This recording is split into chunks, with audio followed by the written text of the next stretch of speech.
to the first Tableau user group session meetup in 2021. I really hope it gets better later on this year.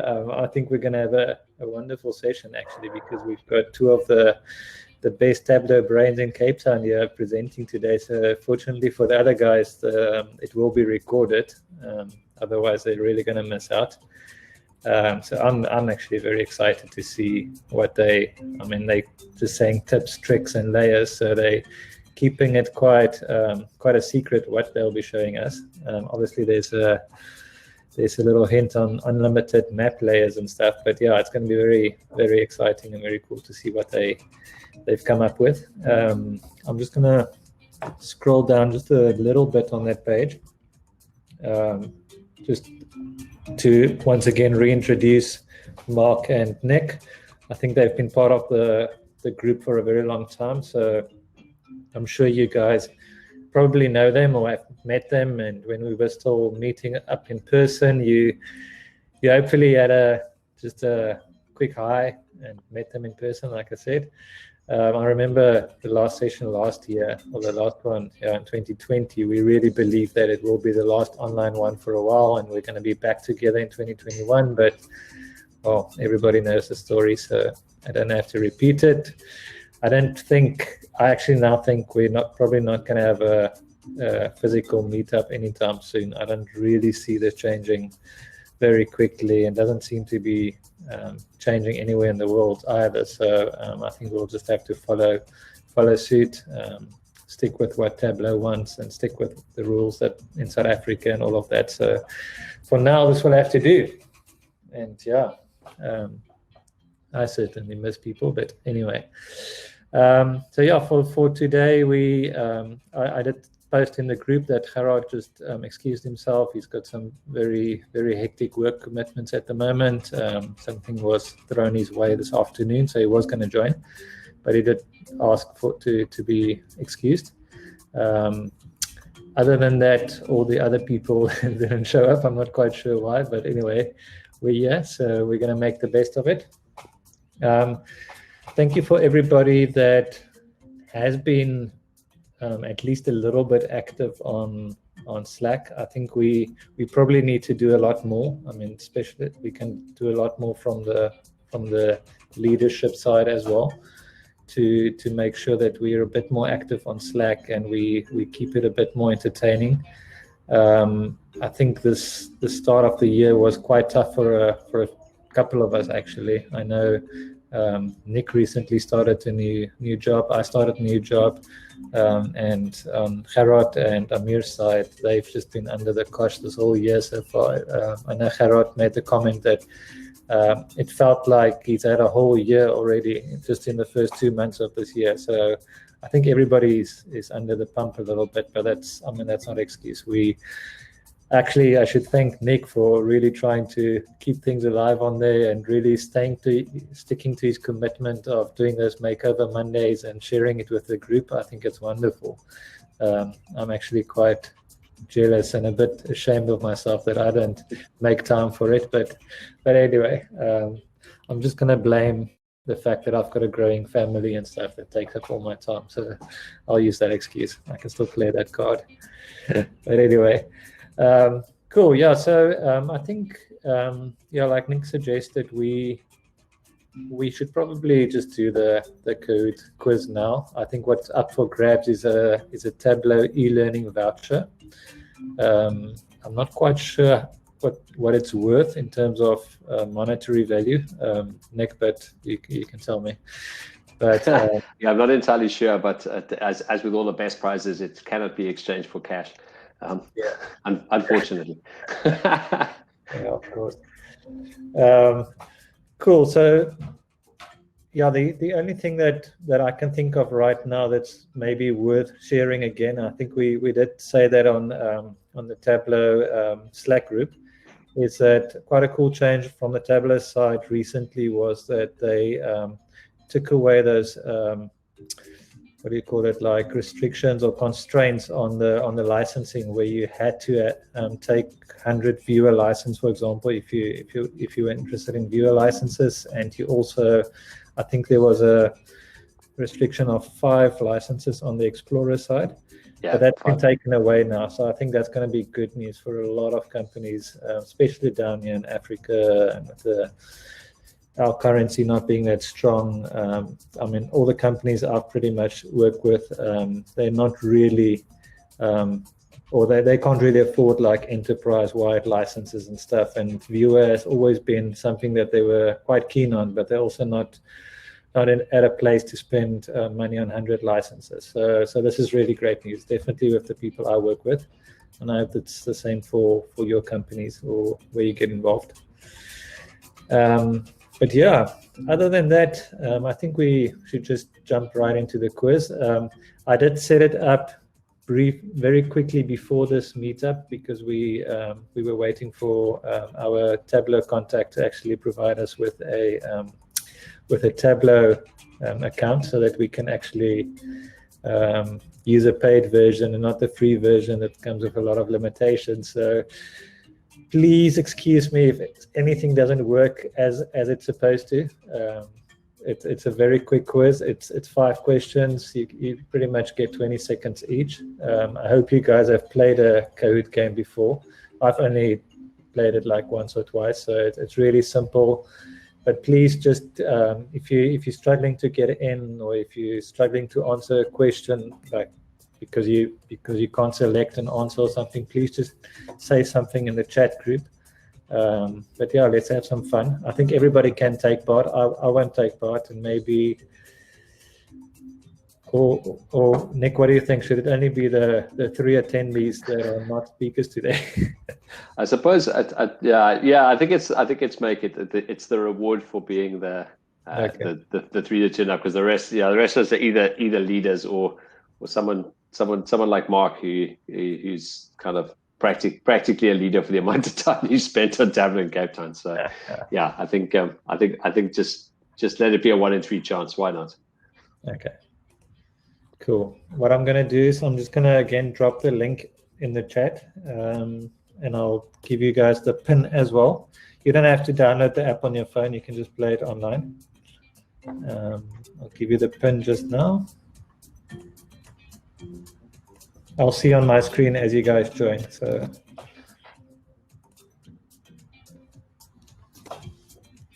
are you able to broadcast your screen, Drone, for the Kahoot itself? I can do that as well. Let me just might be cool. Change my sharing options.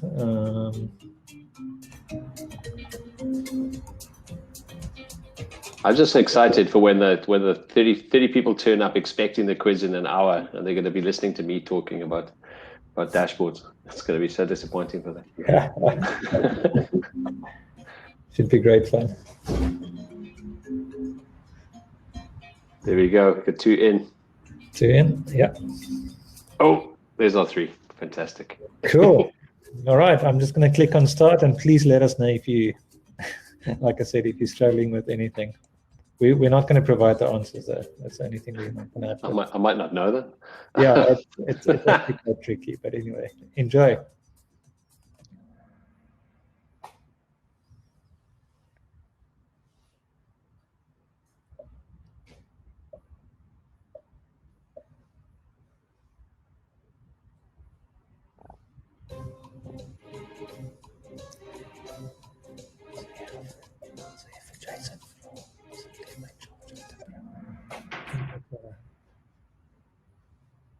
Met de call possibly. Yeah.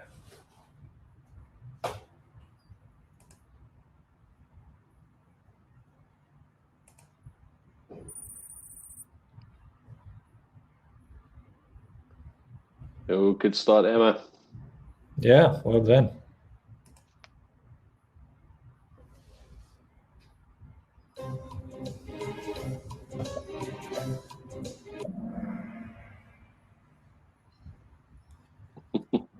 Wow. Very good. I presume you points for the trick question. Well done, guys. Change of leader as well. There's definitely a speedy clicking.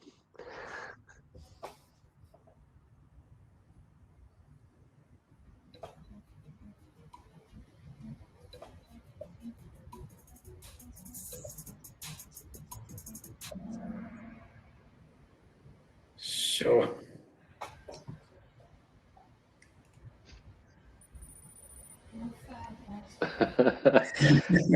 Sure. Classic. Gee whiskers, is it 3 rounds and 3 different leaders? This is good.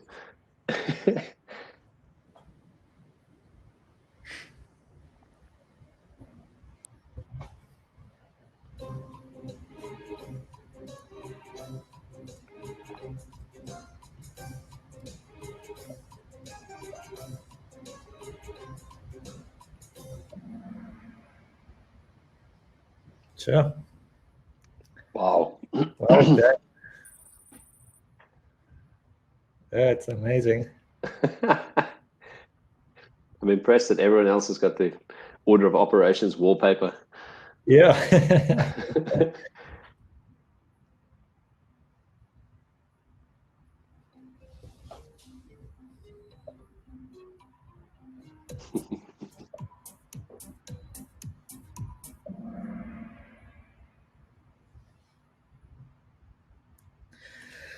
And the winner is Emma. No, third. After a slow start.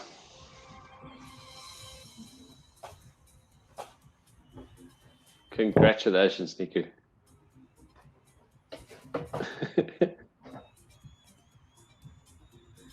Well done, Nico.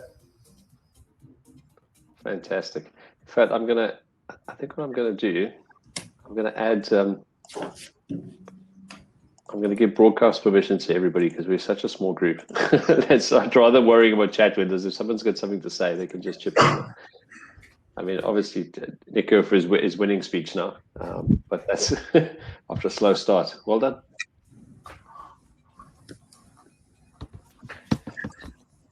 Okay. Next, so I will get that sorted out. I've got I got the voucher code for it, so I will get that. I will get that sent. I'll sort that out with you. Yeah, that was really impressive. I thought that the questions are deceptively tricky, or they look fun, and I thought they might actually stump you guys. But well done. Nice work, Ruan. Thanks for setting that up. Cool. And we'll keep badgering the Tableau user group leaders for different swag or prizes or other things like that. I think Kahoot might be quite a nice way to go. Particularly if you get a 1 in 3 shot, why not? So that's fantastic. Okay. All right, Nick, so I'm gonna hand over to me quickly because I have to grab my charger anyway, so I'll just be away for 20 seconds anyway. Cool. Then I will start sharing. And,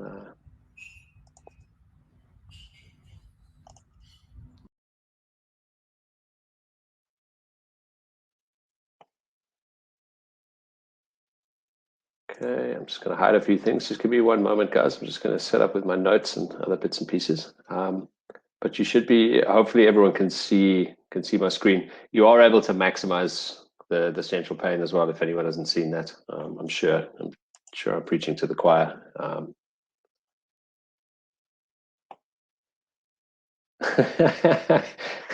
I see everyone's cursing the tree map. Okay, no, cool.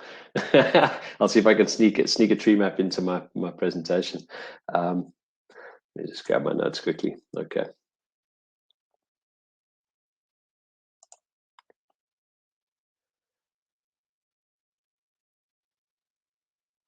Alrighty.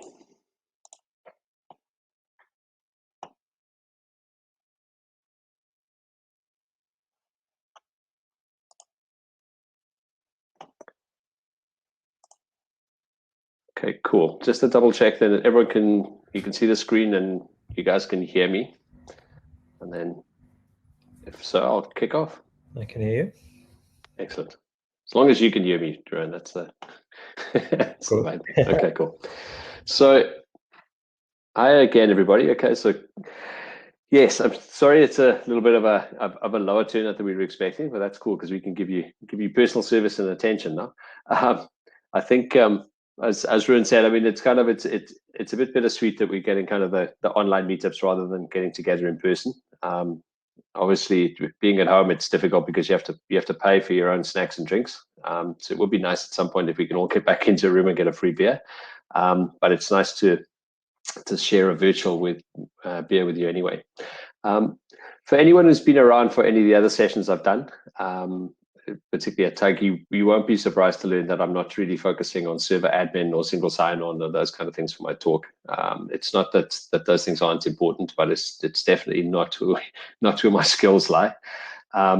So what I'm trying to do, hopefully in around sort of about 20 minutes or so, is to show you a few useful things in Tableau Desktop, really in terms of kind of quite a broad variety of things, I think, but it's just sort of things that I picked up along the way that could be quite useful. You may have seen some of it, other things you may not have. So hopefully there'll be something that you can take away from it.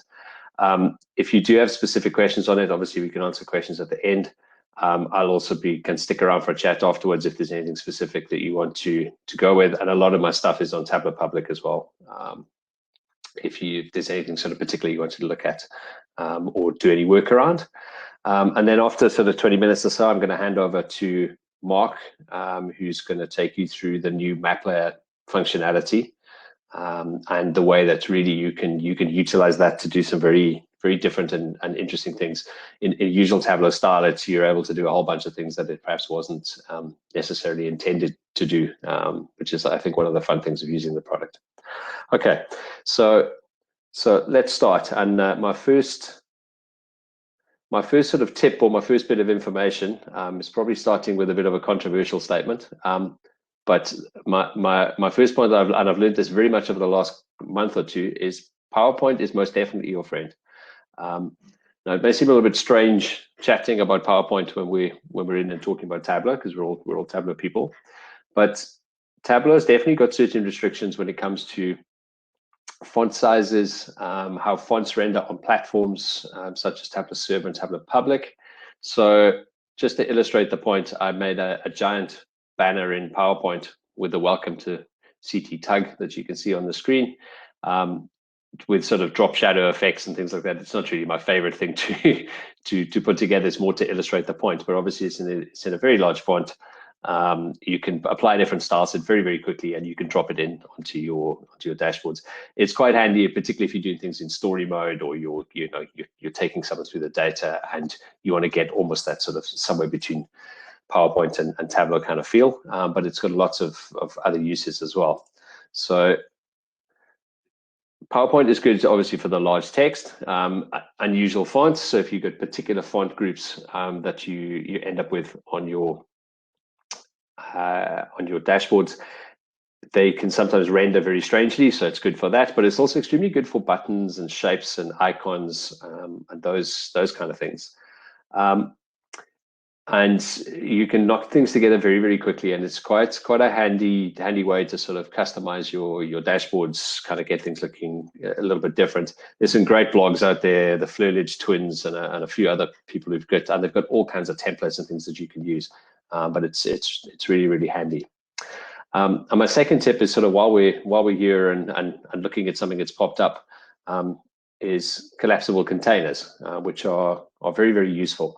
So I'm just going to pop out of presentation mode briefly, just have a look at that. So if any of you haven't used collapsible containers before, basically any floating container that you add to a dashboard can have a show and a hide button. So I'm just going to drag a basic one out, and you can see if I do it, it gives me a show and a hide button. And that's what I've got here. I'm just sort of moving it around, which would allow the container to appear and disappear. Next, sorry. Yeah. It's still showing your...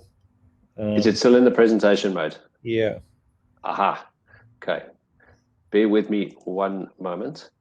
I'm just going to change. I'm going to stop my screen sharing quickly. We'll share again, and it should be presenting my whole screen. I think it was fine on my side. I could see you dragging it in. So maybe. Could you see it? Okay. Maybe there's a bit of a lag. Yeah. Okay. No, thanks for that.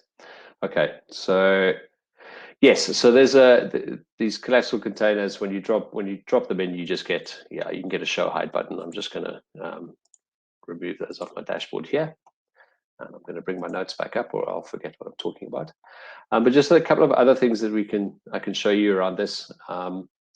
In terms of containers themselves, there are other things that you can do that are quite handy when you're navigating. So, for example, if I highlight this little block here. It's highlighting a text block that I've got sitting within a container. So it's just down on the bottom left here. If you double click on the 2-line handle at the top, it'll actually automatically then roll up to and select the container that it belongs to. And particularly if you've got nested containers and all kinds of things sitting in your dashboard, that's quite a handy way to navigate. You can also, in your layout pane on the left-hand side over here, you can rename various things in your item hierarchy. It will give them some very basic names. You'll get things like if you drop in text, it'll give you a text preview. But particularly if you're using containers or buttons, it doesn't give you. It just gives you a default name, so you can rename things here, which can be quite handy in terms of just making it easier to understand what you've got on your particular dashboard. And also, we can use navigation buttons, which we'll see in a moment.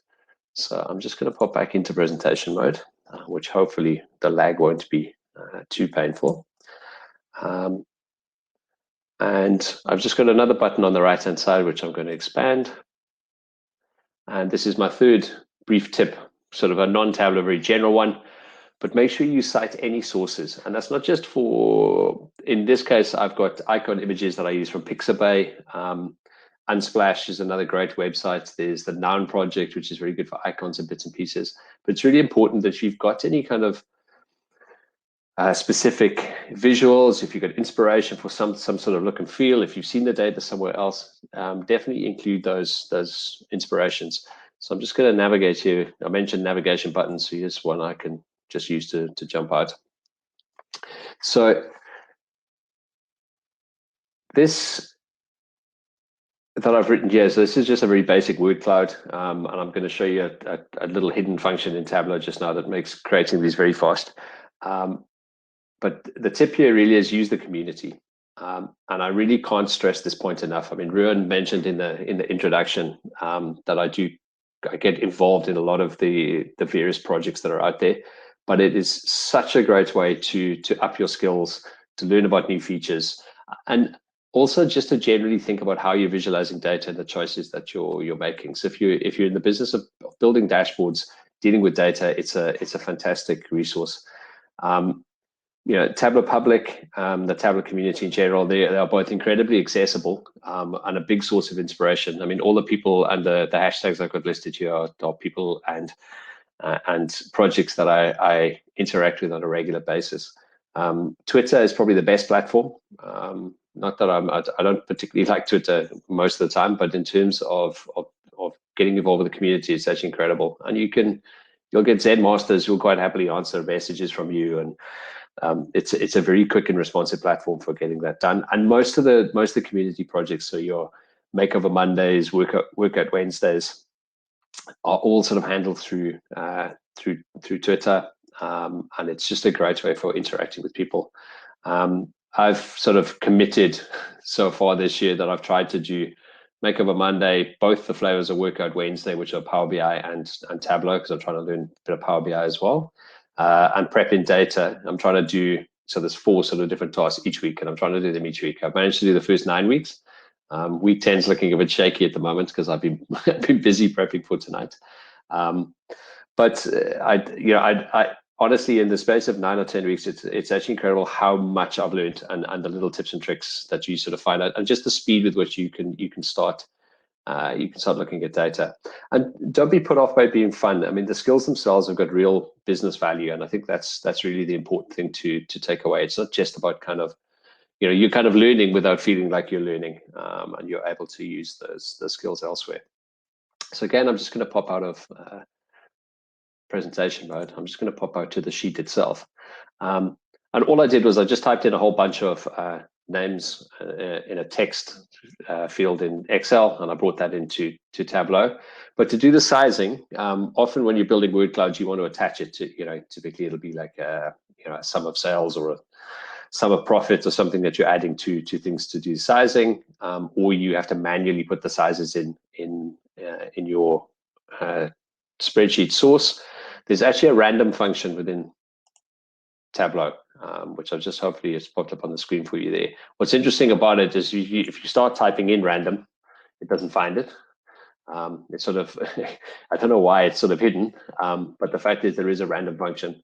And if you use it, it'll just apply an arbitrary size or an arbitrary number to each of the rows that are sitting in the data set. So it can be just really handy. It's also handy for things like if you've built jitter plots, or you want to you've got lots of data sitting together and you just want to move it around a little bit. The random function works really, really well for that. Okay, so that's my quick random tip. Okay, so the next thing I want to look at is crosstabs. Whether we love it or hate it, crosstabs and this kind of look and feel around data it's always there, and it's always going to be a part of our lives. You know, lots of our users want Excel look and feel. They want, you know, to be able to have something that feels familiar, and there's a whole sort of bunch of data literacy and data confidence things that play into that. But my usual sort of technique with anything is to give the users what they want, but also give them a little bit extra and start them on that journey to more sort of visual analytics. And the crosstab is a great place to start. So we can take a standard crosstab like this, which just got the months. It's for 2020. It's got the months down the side, and then the days of the week across the top, and it's just plotting the sum of sales for each of those cells. So to add a little bit of interest to this, one of the tricks that you can do there's several, but one of that could be quite handy and is quite a nice way of giving someone a visual as well as the table that they want, is to set up a marginal histogram. And it's quite a simple thing to do. It sounds a lot more complicated than it actually is.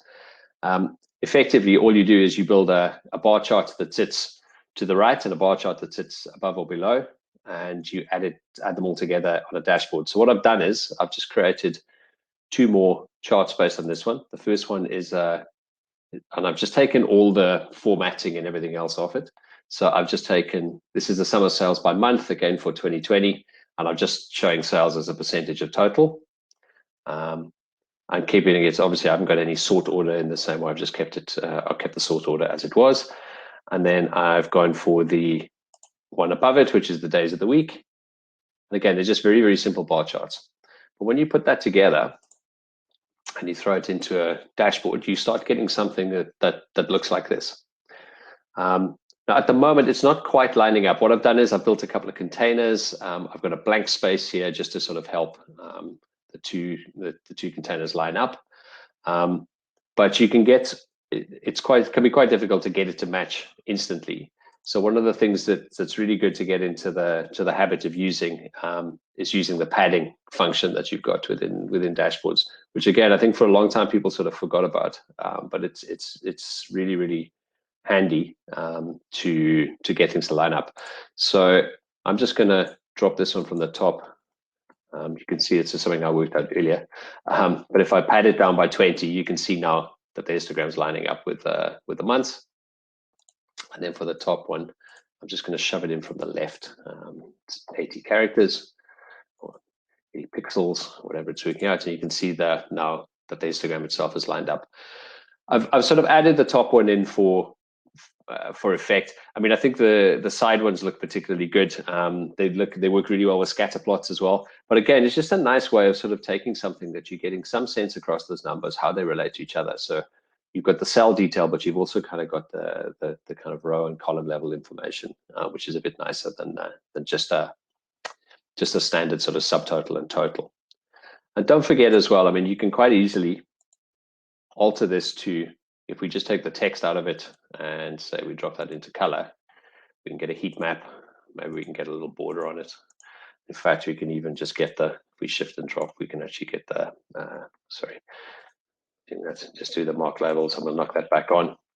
And again, we've actually now got something which looks sort of even more interesting. We started with a very, very basic crosstab, but again, it's trying to use small tricks quite well, just to move these things along and just to make it a little bit more interesting for the user. Okay. Next one is the boring bar chart. We've all I actually love bar charts, but we, in a lot of instances, we're gonna use bar charts, and they can get a little bit boring. So one of the ways that I've used, and I use it quite a lot in sort of the dashboards that I've been putting together for clients recently, is to use a rounded bar chart rather than a kind of bog standard rectangle one. So you can actually do it from a normal bar chart, and you can do it in 5 easy steps. So to show you how to do this, first of all, I've just double clicked in the columns. I'm just going to create a placeholder field, which is of an average of 0. So if you didn't know you could create things on the fly, you can just double click on any of your shelves and create objects. I'm going to drag that down onto the sales axis to turn it into a combined axis chart. And then the real trick comes that to make a round bar chart, you don't make a bar chart at all, you make a line chart. So it now looks a little bit strange, but all I've done is just change bar to line. And then you drag your measure names down to your path. And what that is doing is basically just joining the dots of the line. It's kind of saying start at the one and finish at the other. From there, you just increase the size, because some clever person worked out that when they render a line, it's actually got a rounded end. So when you render it, you've now got a rounded bar chart. Now there are one or two things that you can run into a few little sort of things with this. I mean, the purists would obviously look at it and say, the chart is sort of leaning over the 0 mark, and it indents it slightly. But again, it depends on your audience. It depends what it is that you're doing and how accurate you want this to be with the number. And the fact is, if you take the axes off and you add some labeling into this, it can certainly be very valuable. So again, it's just little things to make something that's a standard table look a little bit different. And in terms of naming references and inspiration, big shout out to Andy Kriebel for this one. He's like a 5-time Zen master. He's the guy who set up the Make of a Monday project. He runs it with Eva Murray. He's on Twitter as VizWizBI, and he does Tableau tips on a Tuesday and a whole manner of things. I think he runs the data school and information lab in the UK. But he's just a brilliant guy. I mean, he just puts this stuff out there for people to use.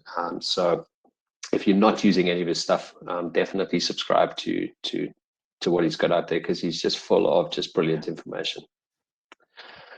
Okay, so I'm now going to have a look at formulas and calculations. At this point, I'm assuming the room is bursting into spontaneous applause.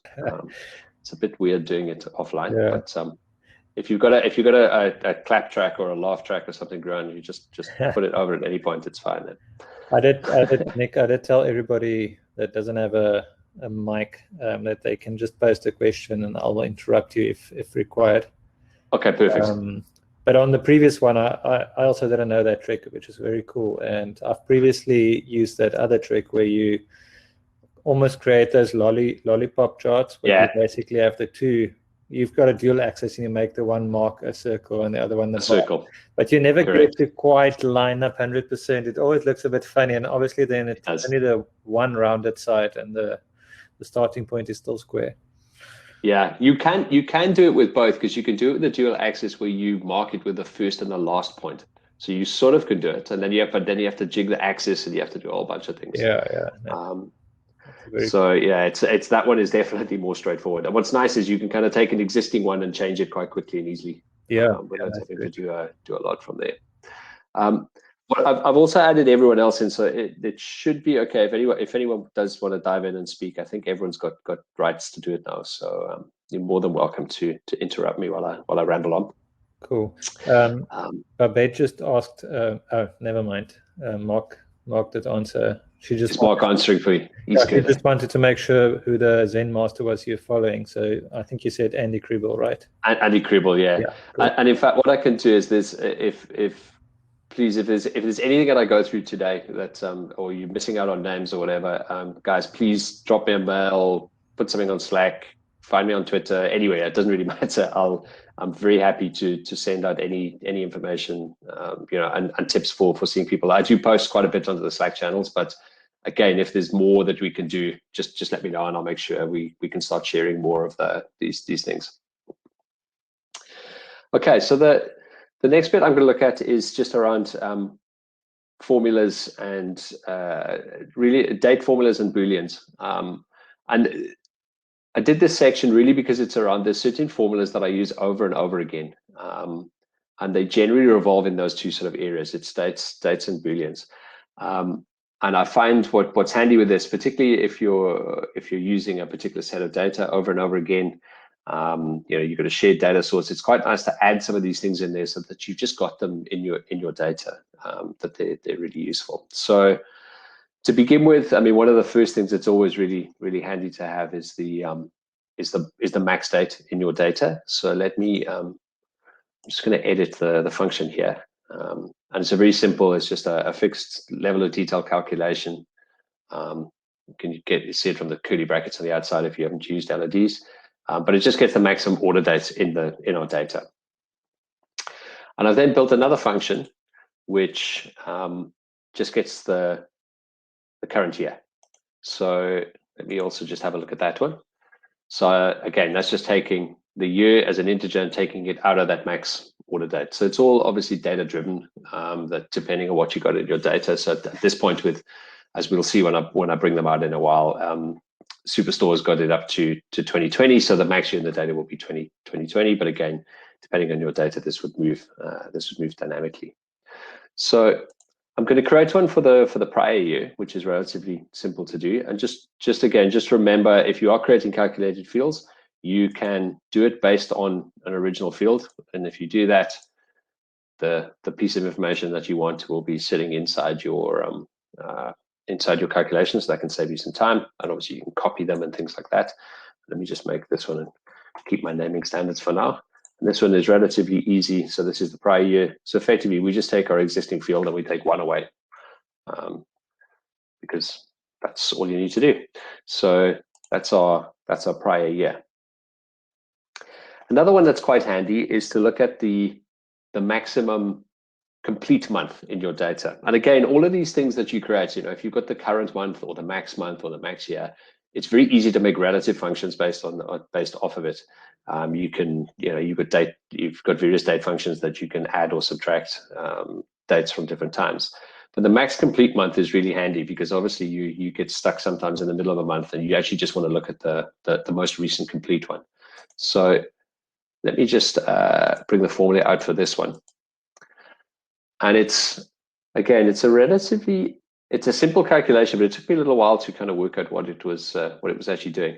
But basically what this formula is doing, it's taking the max date we find in our data. So this is our max order date. Then it adds one day to it, turns it into a month, and then takes one away. And the way that works, so effectively, for example, if we're sitting on the 15th of November, it'll add a day to it, which is the 16th of November. It will convert that to a month, which is November, and it'll take one away.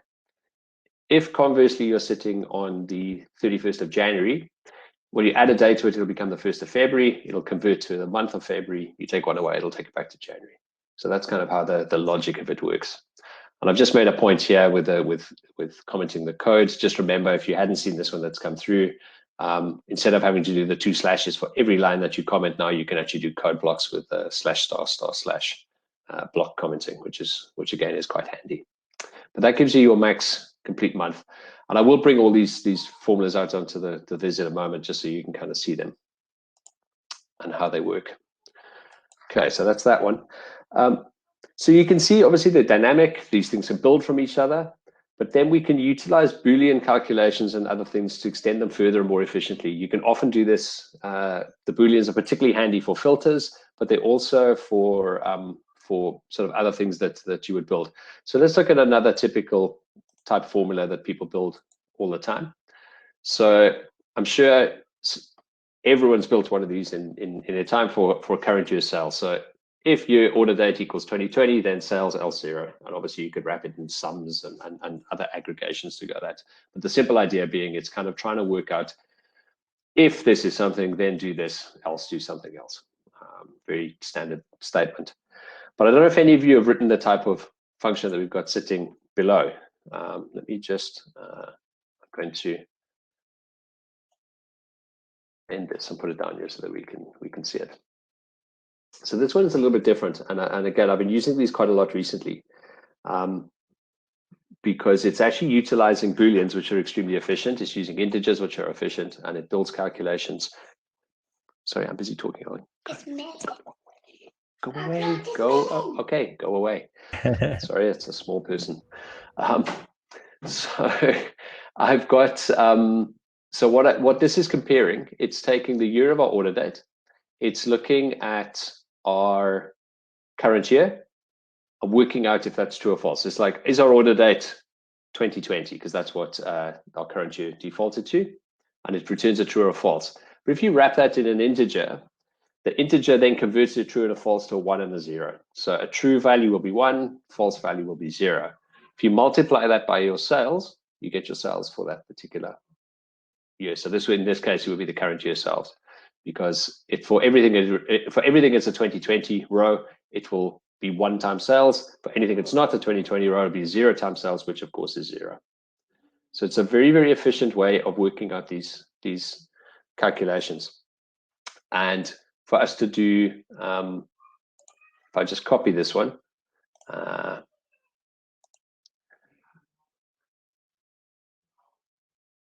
sorry, I'm gonna duplicate this one, not copy it. Let me just edit this one. So if I do prior year sales, basically all I need to do is change this to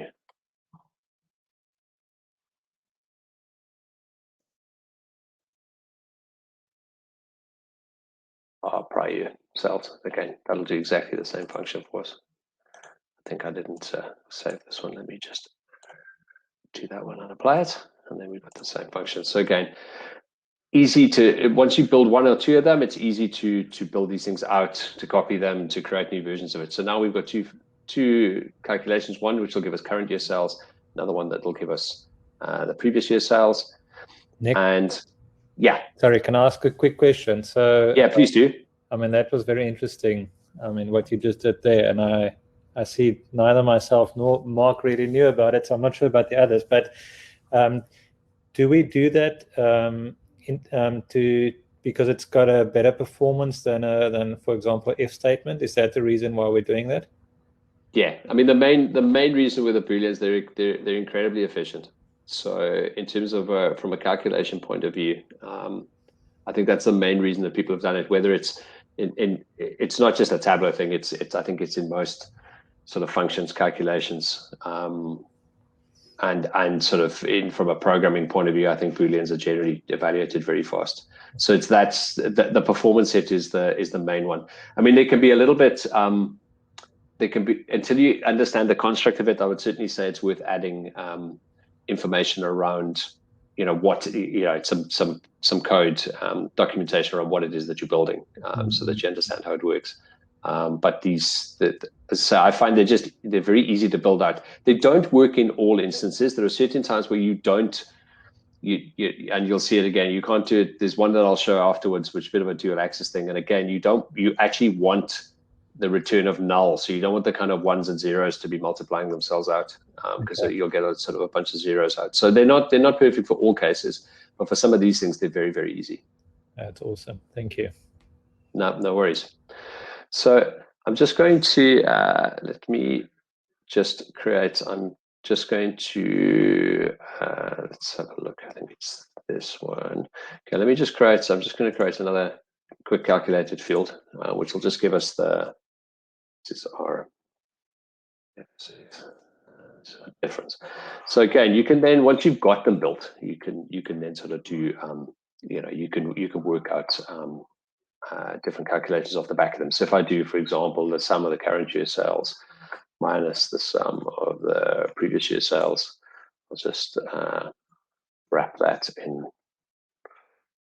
brackets quickly, and then I'll just divide this by the sum of the previous year sales. Okay, forgive me if I'm doing it slightly awkwardly, but it's just to show that then you can obviously utilize those and then come up with things like a ratio.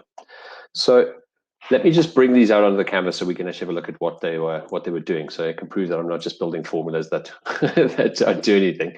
So let me bring out the max order date. So let me just widen this a bit. So the max order date is coming out at 2020, and in fact, let me just undo that. Let me bring it out slightly differently. Let's have a look at it and bring it out to text this way and do it as a month to a year, because then we can see a little bit better about what it is. There we go. So the max date in our data is 30th December 2020.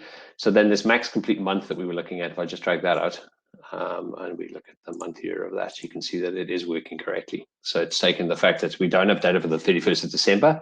So based on that, it's working out that November 2020 would be the correct date. So if I bring out then our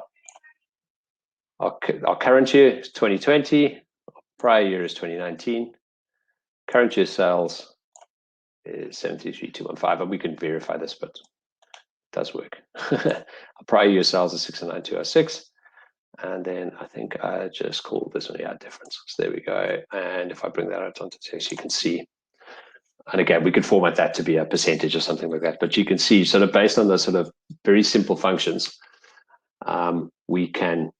we can get a whole sort of richness in the data. And the fact that you've got things like the last complete month, you've got the year, you could do current month, you could prior year and current year. You can put together a lot of these formulas very, very quickly. They're very, very handy for KPI calculations and those kind of things. So we'll see a little bit of that afterwards. And again, you can just sort of build on them. But I think as a general building block, they're just really, really handy to have in place sort of and off the bat, and the more you build them, the faster you sort of get at doing it, and you can really, with an unfamiliar data set, you can get a lot of value up very quickly. Okay, so that's that one. Sorry, I'm weary of time because I know this might overshoot a bit, but let me try and plow on, and if I'm going too long, just yell or just hook me off the stage. So the next thing I'm going to show you is this is a weird little trick, and I've got some examples of this, which again, rather than me sort of going through and building everything out, I'd rather show you sort of how it works and how it operates. But I find this really handy in dashboards as a way of sort of changing how the user experience is, and it's a weird trick called false equals true. It's a strange sort of Boolean trick. It can suppress the default selection behavior when you're using a custom filter, or you've built yourself a filter for your data. So to take a look at this, I built just a little basic dashboard here. Let me just open this one up, and you can see I've just added in a sheet at the top that navigates and filters based on the year. So it's 2020. If I click on 2019, 2018, 2017, hopefully you can see the data is changing. But it's got this kind of clunky blue box around the outside, which is not my favorite thing in the world. So what you can do is you can set it up something like this. So again, I've got the very similar filter. What I've done this time, though, we're utilizing a couple of different objects, and I'll take you through sort of briefly how it works. First up, I've got a parameter that's just as an empty space to store the value of the selected year. If any of you haven't done anything around parameter actions and set actions, I won't sort of go into the full detail of that now, but effectively it just means we can click on something and it can pass that value to a parameter. We can then use a Boolean field as we did before to just compare the year that we're talking to with the parameter. So in this case, if the parameter is 2020, it's on the navigation sheet, it's 2020, so it colors it in purple. For all the others, it says it's not equal to it, so it's false, and it colors it in this light blue. And then we've got two dummy fields that sit on our underlying data, one of which is called false and one of which is called true. And they literally are that. The false field has just got the word false, the true field has just got the word true. And what it does is when you navigate and you set the filter to set it to be false equals to true. Just trust me on this one.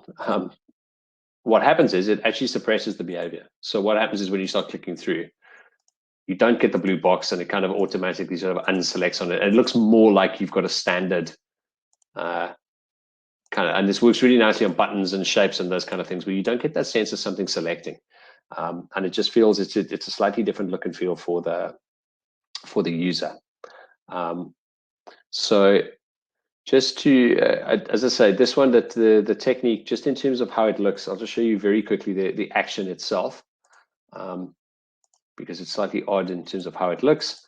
But you can see what's happening is we've got, we have these fields, a selected field, and you basically say that true equals false or false equals true, and it works out this weird suppressing behavior. So I won't take you through the whole thing, but I've got an example. If you feel like this kind of navigation, this look and feel will be useful for you, there are examples out there, and I've got a Tableau public one that you can use, or I can take you through it anytime. Just to take that one out a little bit further, here's an example of something I used recently. Again, this was kind of a Makeover Monday thing, but you can see here I've got the years. There's a longer sort of data set here in terms of the years that I can navigate around, but it's exactly the same technique. I'm just using a parameter. All I've added with this one is the fact that then we've got some animations and things that will move the data around for us, hopefully. So we've got those kind of bits and pieces that will do this. It's a little bit clunky on the presentation, but you can kind of see what it's doing. If something like this whole small multiple waffle chart, because this is all done on one sheet, if that's of interest to anyone at some point, maybe I can do that at another event, but I definitely won't go down the rabbit hole with that now, because that kind of made my mind explode for a little while. But it's, again, the waffle charts are also quite a nice sort of beyond the basics representation, nice alternative to pie charts. Okay. Again, if there are any questions, I can't see the chat screen or whatever, but Ruan, I'm sure you'll dive in if there's anything. Yeah, I will. Okay, perfect. So last couple of things to cover. The next thing I will look at is it's window functions and table calculations. Yes. Nick, I think there might be a question from, is it Babette? Yeah. Brilliant. Yeah. Yes, sorry, can you hear me? I can hear you, yes. Okay, great. In your previous example, how did you get the node data to display? Just briefly, because I know you can float it over it. I know there's a couple of tricks. Which trick did you use? The trick I used, sorry, I've gone back to the wrong sheet. Let me go back to this one. I'll show you it now. Let me just pop out.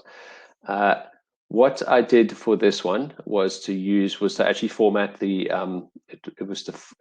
formatting the field itself. So where you can, if I go into my formatting pane, so if I just right click on this and format, what I did was on my, which number is it for here? It is the, I'm trying to remember which number I've got sitting here. Let me just check if it's not that one. It will be one of them. There we go. It's the percent rounded, and it's there for where you can add special values for null. So you can actually type in the information there. Oh wow, cool. That's very helpful. Thank you. It's fine. Glad that's helpful, because I didn't know about the existence of that for quite a while. So it became that is really very helpful. Okay. Thank you. Awesome. The other thing I did, just because I know, again, you can also do the floating things here. What I've done in terms of, and again, this was partly down to the data set that I had. The whole point of this data set was the fact that there was sort of unequal representation of women within Parliament, and Sweden at 48% representation kind of got the best. But I knew that I had some clear space at the top of each of these waffle charts, so you could.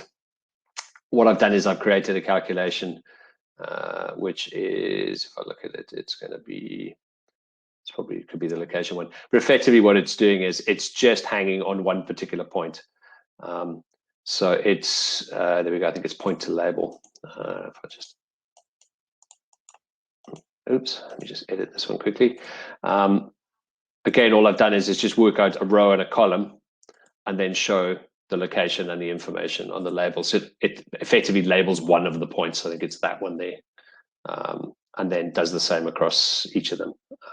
Wouldn't necessarily work, or you might have to choose colors differently if the data looks slightly different. But again, I guess it's down to kind of what you've got in front of you. So yeah, that's can also be handy, because again, you can get into the realms of having to float all these things all over the place, and it can become quite messy. Okay, so I'm just going to look at a couple of things here around line charts, and then one thing quickly about KPIs, and then I'll throw it over to Mark. So this is just a basic line chart for sum of sales by month that we could use as a spark line in a KPI. So we can use window functions here and sort of little table calcs to enhance the look and feel. So what I've done is here, you can see it's a dual axis chart. Rion was talking about these earlier when we talk about Lollipop Charts. It's the same sort of technique. So what I've got here, I've got a sum of sales, which is our line. And then I've got an object called last sales, which is, in effect, it's just working out that if it's the last object, then it returns a value. So if I just get, where is last sales up, you can just see how that works. It's a very simple calculation. So it's using a window function to say, if you are the last record, then give me the sum of sales, otherwise end. And this is one of those examples where the Boolean stuff doesn't work as well, because you only want it to return 1 point. If you have zeros and things and it multiplies it out in some Boolean fashion, you'll get a whole bunch of zeros and then a number. And the zeros will sit at the bottom of your axis as little blobs. And you don't want that to see. You basically only want to see the end point. So that's why I say it's not, the Booleans don't work for everything, for some things. So what I've done is here, you can see as I just sort of jump around, we've just got this will move. I'm just filtering by subcategory. But it would be nice to be able to see maybe a difference in this, the circle at the end based on the fact that whether it's gone up or down from the previous month. So what I've got here, I created something earlier, which is another Boolean calc just called change from prior. And let me just drop that onto, sorry, let me just drop that. My mouse is playing up. Let's try that again. Just to drop that onto color. And I did a little bit of pre-prep work here just to change the colors for true or false. But effectively, I'll show you how it works now. But effectively, if you flick between numbers, envelopes went down from the previous month, so you get a little blue color. Copiers went, fasteners went up from the previous month, so you get a purple color. And how this one works. Again, don't worry too much if the calculations seem a little bit heavy or you sort of don't grasp it immediately. But again, what we're doing is we're wrapping things in a window max function because obviously we've got nulls as well as a value. So we're just saying if the window max of last sales, which is our sort of second axis that we've got, and comparing that with the window max of sum of sales where last equals 1. So again, we're offsetting it by 1 for sales, getting that number, and then comparing the two. And then that gives us again a Boolean true or false in terms of then color coding, which can be quite handy. I've got a second example here. Let me just close this down, which is, you could do it in terms of the whole line changing. And Mark will be doing something similar around this when he shows some of his KPIs on the marks layers. But really, all I've done is I've created a couple of other fields here. So I duplicated our last sales and I changed it to first sales. So again, only difference here, I'll just change it to first. So it's now deciding it's finding me a sum of sales for the first record as well as the last. And then I create another Boolean, which is first to last. And again, this is sort of doing the comparison, whereas we did it before with the prior record, we're now comparing the first record to the last one. I can drop that on our color. And again, I've done this on the all sort of chart here. And there are some of them. Which one was it? There's one that drops. I can't remember which one it is. Maybe envelopes or something. Can't find there we go. There's one. Binders. So you can see the color changes on that one because it's the top record has changed on the bottom one.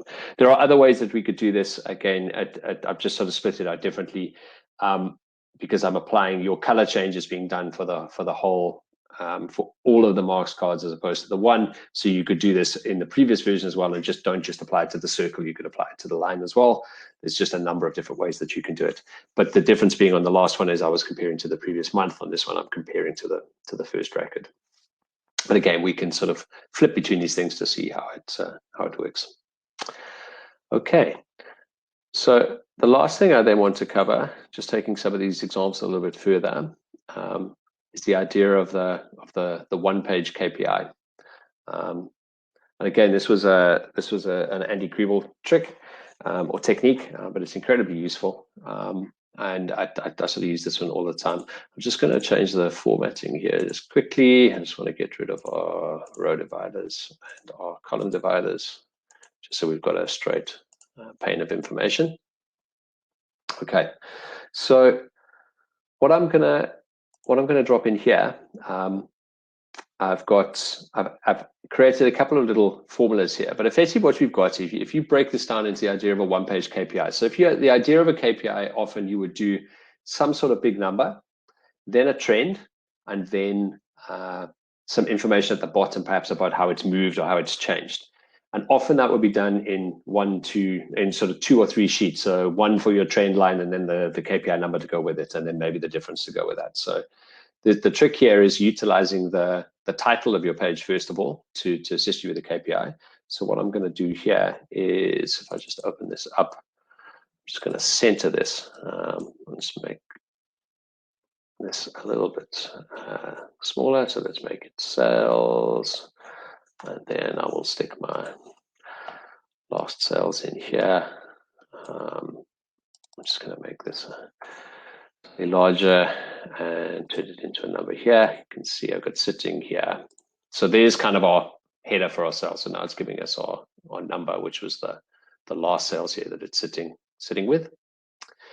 And I've then also added another field onto here for the caption, and this is where it's really handy. So typically when you look at a worksheet, you'll see a worksheet that looks like that. You don't have a caption at the bottom, but each of your worksheets has got a caption, and it generally will just put a summary of what you've been building and how it's all put together. So what you can utilize this the same as you can use your heading. So what I've done here is, if I just make this in the center, I will make this medium and make it bigger. 16, and then we will do our caption difference, and I'll just make this a little bit smaller and just sort of from previous. And there we go. We have our 414.9, which is our last number, and it's down 103.8 from sales in the previous month. And again, you could do percentage differences and other bits and pieces. For these, just again, from a formatting point of view, if you haven't seen this trick before with the up and the down arrow, just in your number format and your custom, you can drop different shapes and things into this format. And in fact, if you utilize this with Boolean calc, so you've got where you've got a 1 and a 0, if you then create a calculation that takes 1 away from that, so effectively your true value becomes 0 and your negative value becomes a -1. You can do all kinds of strange and wonderful formatting based on Boolean fields. You could even do it so that it just shows a tick or a cross or words like up or down or whatever it's going to be. You're not limited to kind of number formatting for that. So there's lots and lots of ways that you can utilize that. But again, this is just a handy one. Let's see if we've got one that jumps up the other way. There we go. You can see that one. It's just flipped the up arrow based on kind of what's sitting there. And just to show how that can look, I mean, you see it's very wide on the screen here, but this is something we recently did for a client, and you can see the kind of way that this works. Similar sort of technique, each of it being done on a single page. So that's a single page KPI. Cool. All right, that's everything that I had to talk about. I hope some of that was really handy, and Mark's going to take the whole KPI and the sort of layers of that to a whole different level in his chat. But I will be around if there's questions now. I can answer some here, or I'm very happy to wait until after Mark and answer some there. Thank you very much, Nick. Sorry, I dropped off there for a minute or two. I just lost connection, but I really like this one. Previously very guilty of doing that in 2 or 3 different pages. I know about the title trick, but I didn't actually know about the caption, so that's very cool. That's cool. I'm glad it's useful. I also find where I actually find the caption really handy is if you've got a chart, particularly if you've got a single chart in the dashboard, or you get something at the bottom of your dashboard, actually using the caption at the bottom for your sources or your contact this person or something else like that on the bottom of a dashboard. It can actually be really handy for that as well. I often use it for that sort of information as well. Okay, that's really awesome. Thank you very much. And thanks for all the preparation that's gone into this. My pleasure. Cool. Over to you, Mark. Cool, great. Sure. Okay, so thanks, Nick. Let me. Okay, someone's dog was going. I'm going to share the screen. Maybe the dog person is going to kick the dog. All right, can everybody hopefully see the screen? What I noticed while I was just watching Nick's is that it definitely helps to click the little full screen button and kind of see the thing literally filling up the whole screen. And I hope that I don't have kind of lag issues and resolution issues, and that things will be quite kind of clear to you. So the thing that I've put up on the screen is an illustration of what's possible using map layers, and I'm not going to kind of try to build something quite so incredible in front of your eyes right now. But let's kind of loop around back to this in the fullness of time. So I'm just going to leave that up on the screen for a moment while I talk. Firstly, I mean, just to say, like, here on what Ruan said about Nick, just being kind of smart and really ever present. And Nick and I have started working together recently. We're on the same team now. We work for the same company, and I must say that working with Nick has made me feel like a bit old and a bit stale and at risk of becoming a little bit irrelevant because he is really just so creative. And the things that he showed us now, I could honestly see myself using each and every one of those, in the next project that I do. And I think that is really the value of attending something like this, is to pick up, kind of really practical tips and tricks. And I think to myself, how could I possibly have worked with Tableau for so long and not know how to do some of those things? So it's a real inspiration for me. And I think I also want to kind of echo what Nick says about looking to the resources, all the different things that he does, like the Make Up a Monday, the Workout Wednesday, just seeing what he has learned from doing that. It's a real kick in the pants for me because I have good intentions and then I don't get around to it. And it means that I know what I know, but I don't know what I don't know. And this has been a real wake-up call, I think, for me to actually realize just how easily one can sort of get left behind in terms of the innovations and the cleverness that's possible with Tableau. So yeah, there's a little bit of praise for Nick. I think also I'm going to maybe not struggle, but I think, on the basis of wanting to see things which you can actually now go and apply to kind of real world problems, maybe talking about mapping layers initially is going to be a little bit difficult to kind of close that loop around. But as Nick also pointed out, as with everything, when Tableau introduces a new feature, they probably have one thing in mind, and then people will immediately take a look at that feature, and they'll begin to kind of pull it apart and try to think of innovative or unexpected ways of doing it. So just kicking off, I've been kind of vaguely aware of this new feature. I couldn't even tell you exactly what version of Tableau it came out in, but I remember seeing new features. You'll be able to add multiple layers to the same map. But I never really kind of followed up on it. Mapping is something that I teach in Tableau training courses, and every now and again you see people using maps. But quite a lot of the time, mapping is not kind of a high priority or something that people are using in the real environment. So kind of thought, I'll come back to it. And then when Nick and I were talking about what content to do for the user group, about simultaneously with that, he actually sent me a YouTube link. So before we finish off, I will paste that YouTube link into the chat, and you guys should go and have a look at it. And this is one of these super Jedis called Adam McCann. Don't worry about the name now; you'll get it in the chat later. But Adam McCann posted this kind of YouTube tutorial running through everything you need to know about map layers. So everything I'm going to do is to some extent borrowed from his presentation, but I'm going to try to simplify it. Like it's very, very dense, the stuff that he was doing, and I'm going to try to take a little bit of a systematic approach to kind of go back to the basics. So yeah, when I started to look at that, I realized that there's more to it than meets the eye.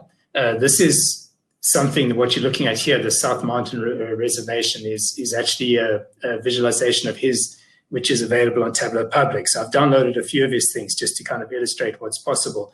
And I think when we see something like this, it's very easy to feel a little bit inadequate and go, oh my God, I can do bar charts, and I can even do rounded end bar charts, but really, is this Tableau?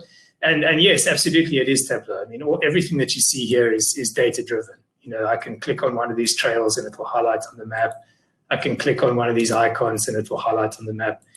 And this also speaks a little bit to Nick's point, which is when you understand how this is done, just literally adding layers and layers onto a map, you'll realize that most of the work, most of what makes this beautiful is the bits and pieces that has been prepared outside of Tableau. So, for example, the icons and the imagery, the graphics that he has used to create the forest and to create the reservoir and to create the trees. So I'm not going to immediately go into this particular one. I think what we can try to do is to loop back around, if there's time, loop back around to this and then sort of click out of presentation mode and just have a look and understand what he's done. But really, what underlies a visualization like this is just having amazing data. So this guy, Adam McCann, has obviously been to this park and he's collected a large amount of data in terms of positional points, and then he's put it into a huge data set and he's labeled, is it a feature, is it a trail, is it a point of interest, etc. And then he's used that to kind of create the layers and map it to lines and map it to images, etc. So there's a lot of work that goes into something like this, and a lot of that work happens outside of Tableau. But being able to put it together is definitely a kind of a Tableau thing. So what I'm going to do is to go back to the beginning, blank workbook. I'm actually going to start my stopwatch just so that I have an idea of the time. I don't want us to go on for too long. So I'm going to try to kind of keep it all down to 20 or 30 minutes. And of course, feel free to butt in if things are not easy to see or not rendering, if I need to slow down or whatever. So let's just first start with a little reminder of what mapping looked like before layered mapping. So I think everybody is hopefully kind of familiar with the idea that if we take spatial data and drop it into Tableau, then Tableau will, if it's an actual longitude or latitude, it will plot it for us. But we're able to associate certain fields with geographic roles. Based on that, Tableau will look up longitudes and latitudes, which are spatial objects, and it will render it on a map. So I can now go one layer deeper, and this particular data somebody has added. Let's just go one deeper than that. So let's just go country to region, and I can change the mark type. So I could change this to that kind of a mark type, and I could maybe soften the colors a little bit, and I've got a great map. What if I wanted to add something more to that map? What if I wanted to see my kind of postal codes? So there is a trick that we could do before there were map layers, which is I could take any one of the axes, the rows or columns, if you like, the longitude or latitude, and I can replicate it. So I hold my control key down and I make a copy of it, and I end up with two different graphs, two different sets of marks. So this is kind of familiar from any kind of understanding of Tableau. As soon as we put two measures, two green fields side by side, we end up with two axes. And in this case, both the axes are the longitude axes, and I have two separate graphs. And because there's two separate graphs, I have two sets of measures. And if I want, I can now dig into this, and I can go all the way down to postal code. And because postal codes cannot be shown as map objects, I could change that to a circle. And if I wanted to combine these onto the same set of axes, then I can simply come up here and I can click dual axis. So there's a kind of a neat trick. All right, I've now put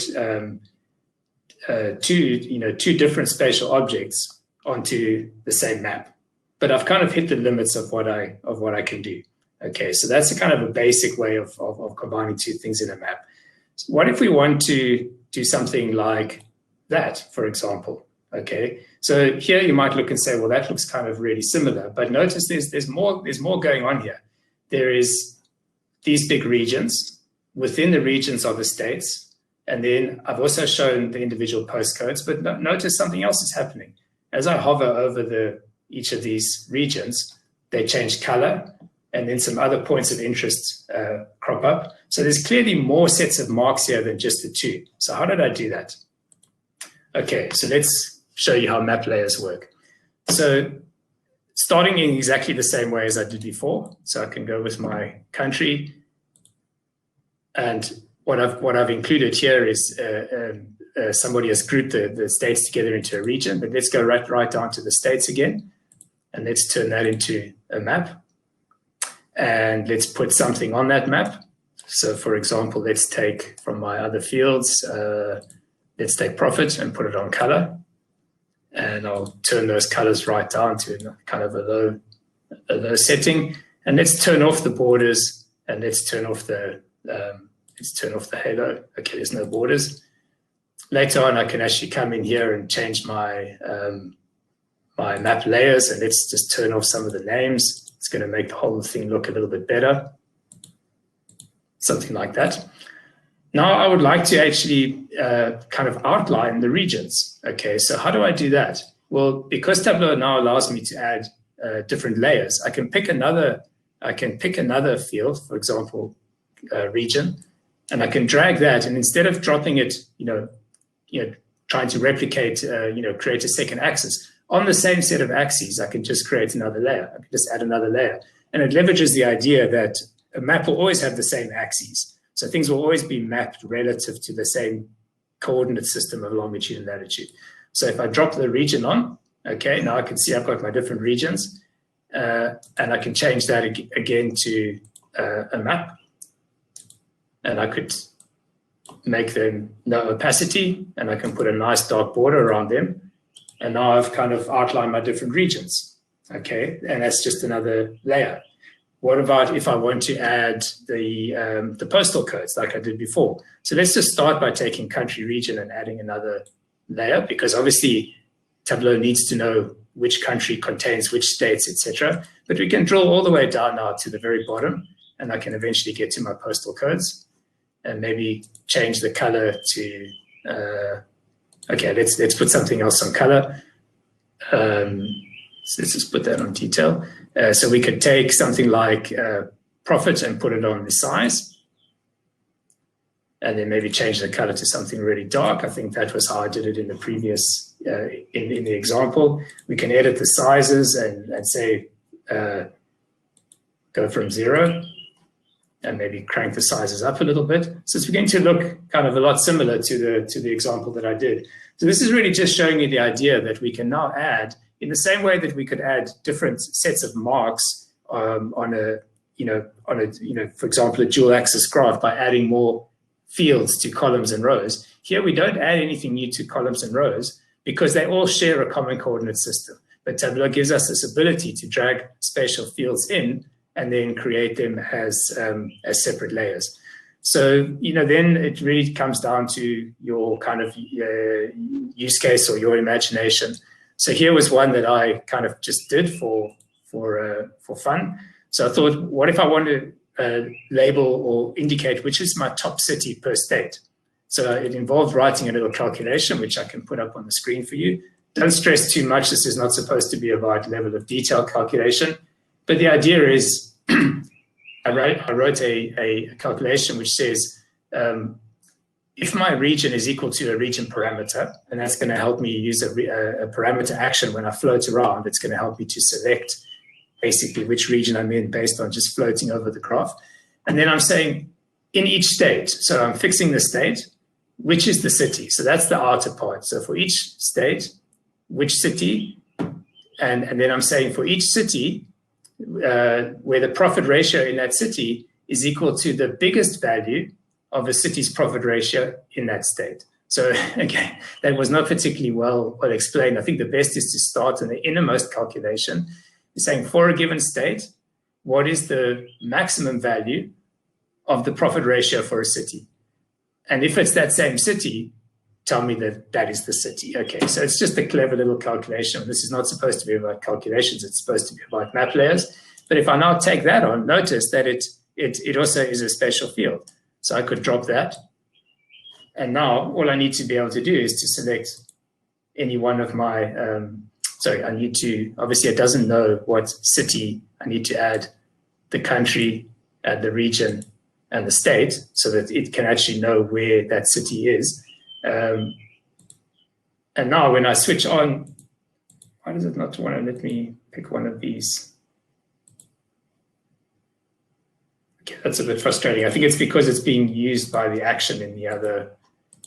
Okay, it's being used by the action in this completed map. But basically, what that is in this case, the completed example was this one here, the top city per state, and it just means that when I hover, the fact that I hover over the western region gets added to the parameter. That calculation calculates that these are the top cities: Bozeman, Lewis, and Medford, and it just exposes them as another layer. Similarly, I might want to just label an ad hoc point. So I create another calculation called "you are here," and let me just zoom that in, and I literally just make a point out of a longitude and a latitude somewhere in the United States. So these don't have to be sort of formula driven or related to the data. I can create a point as a static field, and I could take the "you are here" and add that as a mark. And notice there it appeared, that little tiny mark there. And let's change that into a shape, for example, and make it into an arrow. And now I've sort of indicated on the map, "you are here." Okay, and I could even I could put some sort of label on the field and just type "you are here." But the idea really being that in terms of maps, this is what map layers allow us to do. So no big mystery in that sense. We can just add spatial fields in as many layers as we want, and we can choose what kind of mark type we want that to be, and Tableau will render it on the map. But how do we take the next step, the next obvious step, which kind of Nick alluded to, which is to say, maps are boring. We maybe don't have a need for maps, but what else could we do with this? Could we kind of take map layers in a way that nature did not intend, and then do something kind of cool and funky with them? And the answer is yes. And this is a lot to do with what Adam McCann's video is about, and the different examples you'll find on his Tableau public profile. So let's just kind of talk about what that means. So forget about the actual the fact that a map is supposed to show you locations on our planet. But think about if we wanted to do something else. Let's say I wanted to draw a box. Okay, so I actually want to use this as a canvas. I actually literally want to kind of draw a shape on the screen. So have a look at this calculation. Let's have a look at this one here, bottom. All that is saying is make 2 points, one at 0,1, one at 0,2, and then make a line between those points. So the thing to first understand is that Tableau has these functions which allow us to take numeric values and turn them into points, which are spatial. And then with points, we can take 2 points and we can make them into a line, which are also spatial. And those are the spatial objects that Tableau will render for us on the map. So let's see how that works. I can take bottom and drop it in, and I just get a line. But now, because of layering, I can take top, which is a completely independent calculation, and add it as a layer. And I can take left, and I can take right. Okay, so I've drawn a square. You think, what's so kind of clever or special about that? And what's also kind of weird is, where is that square? So notice that as I zoom out, that square is sitting off the coast of Africa somewhere, because that is 0, 0. That's the intersection point between the tropic of the Greenwich date line and the equator. That's where the coordinate system begins. But it just happens to look like a square on a chart. Similarly, I could create a grid. Okay, why would I do that? Well, we'll see where I'm going with this. So with a grid, it's even simpler. Each of these grid points is literally just a point. So my first grid is make point 0,1, and so on. So I can take my grid, and I get a little point. And as I add these, what did I add? 1A, 2, 2A, 3, 3A. And now you can see I've created a grid of points. And now you might start thinking to yourself, well, look, as I zoom, those points kind of stay together as a little unit. But I remember something about maps and mark types in Tableau in general, is that happens to, by default, have a mark type right at the moment. It says automatic and it's a shape, but I can change it to anything I want. So why don't I come to this one and change it to, I don't know, let's make it a circle. Stays a circle. Let's make it a pie. Okay, a pie is a single mark, and I could actually do something with that pie. So this is all maybe seem a little bit weird at the moment, but you'll see where I'm going. So I could take profit and add it to the angle, and I could take category and add it to the color, and I can make the size of that a little bit bigger. And one of my marks is now a pie, okay? And I could change that one to something else and that one to something else, or they could all be pies. So I've done something kind of weird. I often kind of lecture or explain to people that the layout, what you see in Tableau, what you see on an individual pane is very much dictated by what you put on rows and columns. If you put a discrete field on a row and a discrete field on a column, then you get a table. If you put a discrete field on a row and a continuous field on a column, you get a graph. And if you put a continuous against a continuous, you get a plot. But you're pretty much limited to what kind of, it's going to be one chart. It's going to be one type of graph per canvas. And if you want to see another one, then you better switch over to another canvas.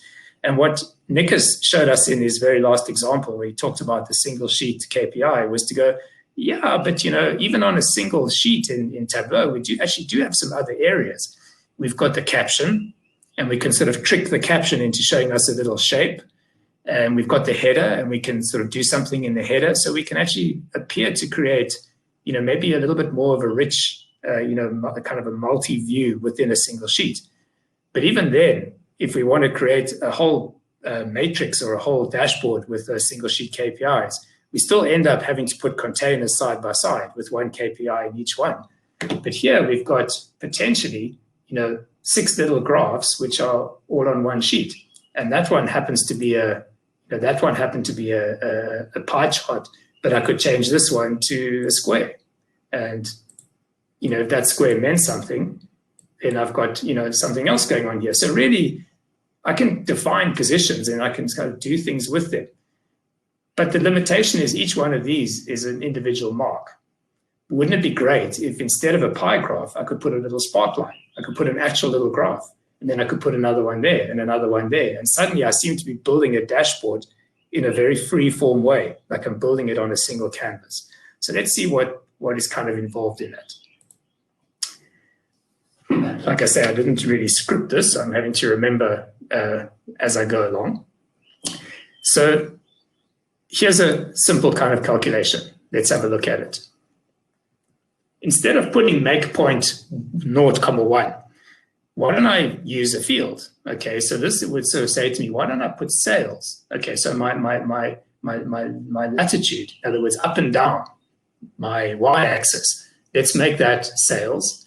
And then let's make the longitude, the latitude, x, left to right, east to west, let's make that the month of the order date. I wonder if this will work. But also remember that if I want to see a line, it can't be a single mark. So I'm going to have to add something to the level of detail. I'm going to have to calculate these things by adding a dimension to the level of detail to get more than one point. So let's just begin and see how that looks. So if I drag that in, sure enough, I did create a spatial object, so I get a longitude and latitude, but I just get one mark. Why? Because there are no dimensions. There's nothing in the level of detail. So what do I want in the level of detail? I want my order date, because I want to see one, and I've got to find order date. I want to see one mark per month. So if I change that to month, something happens. I get a graph, and it can zoom. I seem to have achieved it. I have a little graph, which is literally hanging around. If I zoom out far enough, I think you would find, I don't know where he's gone now. He's somewhere in the middle of the ocean. But this is actually a graph now, plotted on a point on a map. And if I took another one, quantity, and did something kind of similar. So I said, well, let's make a point out of quantity, and then let's also, use the month. But let's add 13. Why do I add 13? because I want to shift the whole thing over to the right a little bit. Okay, so let's take that one and drop it in as a separate layer. So I drop him as a separate layer. And I need to do something similar where I change it to a line. And I need to add the order date to the level of detail and change it to the month. And now I seem to have another line. The kind of problem is that because sales is very big numbers compared to quantity, my 0 point is here somewhere. But these are very big numbers, and these are rather smaller numbers. So they kind of have arrived at very different places on the view. And also, let's just check. I have filtered, and you may not have noticed, but I've applied a filter for 2020, just using a parameter. So that's just a simple date filter. And let's just compare. This should be the sum of sales by month.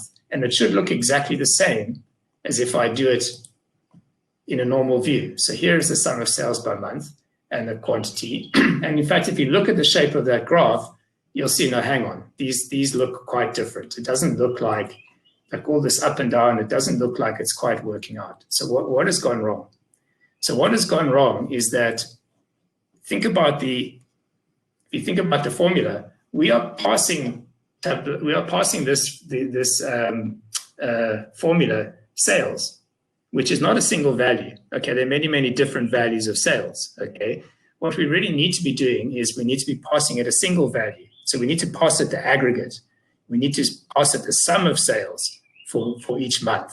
Okay, and incidentally, what I'll do towards the end is when I sort of come full circle, I better keep the pace going, we're already 20 minutes in, is I'll show you that there's actually a mistake in Adam McCann, the Jedi, the workbook of his that I used, kind of based this on. He actually gets this wrong. He's actually used this way of doing it. And you'll see that even the dashboard that he's published in Tableau Public, it's actually not correct.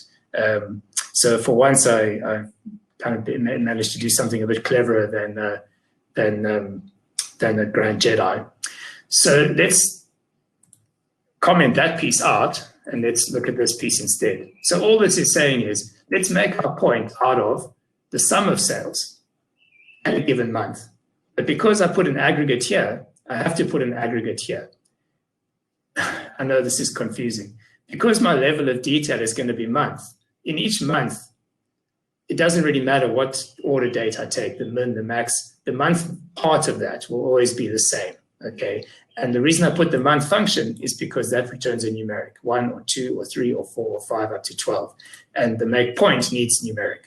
Why do I put this divide through by 100, by a million? Because sum of sales will be a very big number.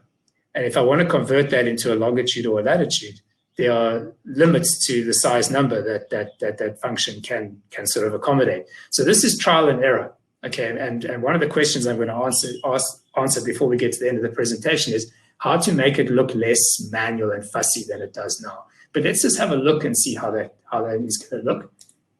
And you notice that everything has kind of gone gray. That's kind of broken the formula, but let's quickly edit the quantity one as well. Similarly with the quantity, we want to not pass the make point all the values of quantity. We want to pass it the sum of quantity. And I figured out that we need to divide by about 10,000. Similarly, the month. But in this case, the reason I divide by 24 is to kind of get this down to a smaller number. And the reason I add the 1 is to offset it, to move everything to the right. Remember, this is defining how far east and west everything is going to be on the map. So now I just have to re-bring these in. And it's because obviously the aggregation has changed, so those are turned red. And now that looks a lot more plausible. And if I compare the shape, if I just toggle between the two, you'll see that the shape does appear to be correct. So by passing the make point function, the sum of sales and the month, it is kind of translated it into a spark line, which looks like the sort of same shape as how the line should look. So we're getting a little bit closer to this idea of having multiple KPIs. Remember Nick's thing where he says there'll always be a trend. There might be a heading of some kind and another label and something else, but it'll be like a little grouping and there'll be one per metric. So this is the beginning. We've got 2 little spark lines, one for sales and one for quantity. But it feels a little bit not very robust. In other words, I've had to divide one by 1,000,000 and I've had to divide the other one by 100,000. How can I get to something which is a little bit more self-adjusting, something which kind of works a little bit easier? So I'm going to be, again, cognizant of going into too much detail. I'm very happy to kind of share this and have a sort of breakout session later on with someone who really wants to get to grips with it. And bear in mind, I spent a lot of time fiddling to try and get my head around this. Let's have a look at an idea that I had. Okay, and I see someone put an exploding head there, which hopefully doesn't mean that you're too lost. Let's just have a slow look at this, because this is as complicated as it's going to get. What I figured out was to say, instead of making the north and south, in other words, the y-axis, up and down of these points that I want to plot on a map, instead of making them the sum of sales, which is a big number, and then figuring out, do I need to divide by 1,000,000? Do I need to divide by 1,000? Let's make it something which will always be in the same range. So what I've done is I've done it as a percentage of total. And just to illustrate that, coming back to something we're very familiar with, this is just the normal sum of sales graph, sum of sales by month. If I put the category, say the category on color, the graphs, if I say table calculation percentage of total, the shape of the graph doesn't change at all. Notice these are 0 to 7%. But along the graph, the percentage that each one of these months is contributing has exactly the same shape as the actual values. So if I remove that table calculation, the shape of the graph doesn't change at all. Okay, so let's just go, remove clear table calculation. So I'm using that idea. Let's have one more look. I'm using that idea to kind of force these points to always be between 0 and 100%. So I don't have to scale them. I don't have to divide through by something. So all I'm saying here is the sum of sales divided by the fixed sum of sales. See the curly brackets. So I'm saying the sum of sales, that's at any one point, divided by the total sum of sales. The if date filter, then sales, that's just filtering by month. Okay, that is the kind of Boolean calculations that Nick was talking about. So what I'm saying is that take the sum of sales on a particular mark and divide through by the total sum of sales across the whole graph. And that will always give you something between 0 and 100%. So there's no need to scale that. There's no need to divide by 1,000,000 or whatever. It'll always fall between 0 and 1, 0 and 100%.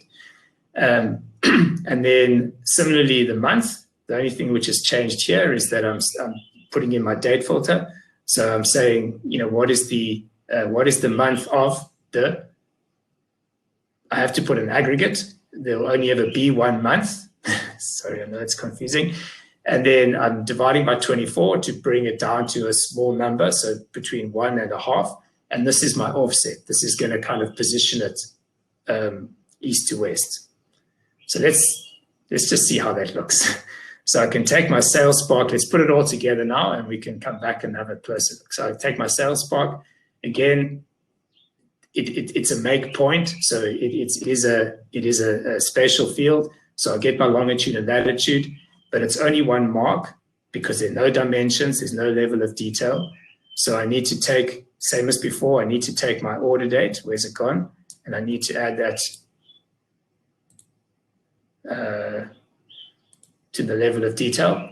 And there is my spark line, okay, for sales. Now my quantity spark is almost identical, same type of formula. The only difference being that I've used quantity instead of sales, but it's the same idea. I'm dividing each mark by the total. So it's a percentage of total. It's a contribution, if you like. All that's really changed is instead of offsetting by 0.73, I offset by 1.73. So I'm shifting everything a little bit across to the right. So once I figured out my first calculation, it's really easy. I just replicate it, change the measure, and add a 1 there. And let's see what that does. I add that. Same problem. It's a single mark. Why? Because I don't have any level of detail. I take my order date, and I make that into the month. and I turn it into a line, sorry. And now I've got my two little spark lines. Let's just take the size of this one down to normal. And now I can start doing some funky things. I could decide that I want to see that by category.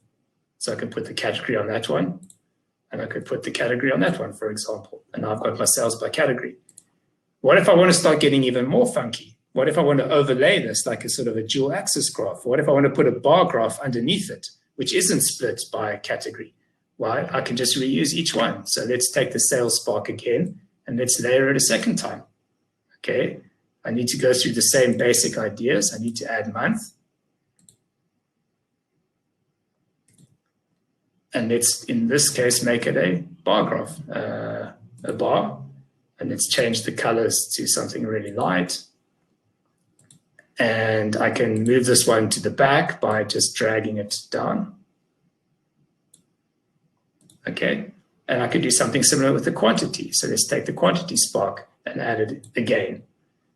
I'm going to move quite quickly. I think we don't have to labor through each and every step. Order date again, onto level of detail, and change that to the month.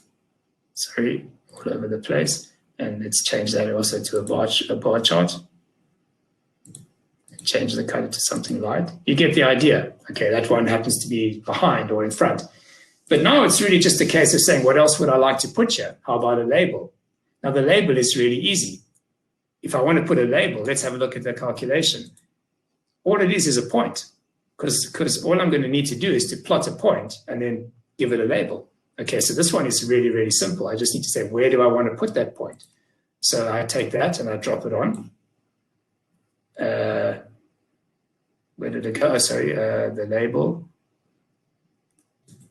Something didn't quite work there. Let's just take it again, the sales label. There we go. And there's my point. And I can now take my quantity label and I can drop that on as well. And then if I want to put something on the label, I could maybe take my current year sales. So here's my sales label. This is just a formula.